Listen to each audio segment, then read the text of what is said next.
திண்டுக்கல் மாவட்டம் நத்தம் அருகே FQL online நிறுவனம் மூலம் பணம் இரட்டிப்பாகும் என நம்பி சுமார் 20 கோடி ரூபாயை இழந்த பொதுமக்கள் நிறுவன முகவர்களின் வீட்டை அடைத்து நொறுக்கி போராட்டத்தில் ஈடுபட்டனர்.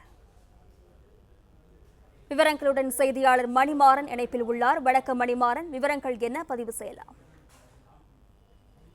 வணக்கம்.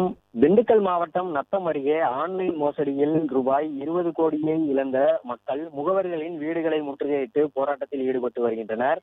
அதாவது மதுரை மேலூர் கட்டையம்பட்டி பகுதியில் செயல்பட்டு வந்த FQL என்ற தனியார் நிறுவனம் மோசடியில் ஈடுபட்டதாக தகவல் வெளியாகியுள்ளது.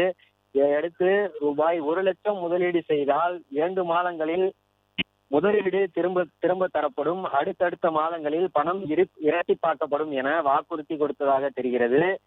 காசம்பட்டியைச் சேர்ந்த ரமேஷ், அவரது மனைவி அனிதா உள்ளிட்டோர் இடைத்தரகர்களாக செயல்பட்டு பணம் வசூலித்துள்ளனர். காசம்பட்டி, ரெட்டியப்பட்டி உள்ளிட்ட 20க்கும் மேற்பட்ட கிராமங்களைச் சேர்ந்த பொதுமக்கள் பணத்தை இழந்துள்ளனர்.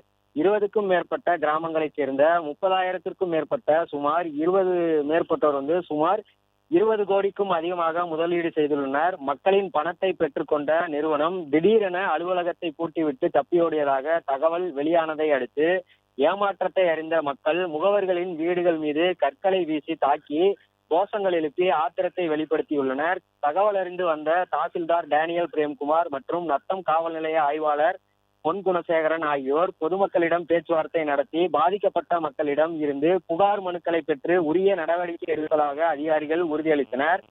இதையும் ஏற்காத பாதிக்கப்பட்ட மக்கள் காவல்துறை வாகனத்தையும் தாக்கி தொடர்ந்து போராட்டத்தில் ஈடுபட்டு வருகின்றனர்.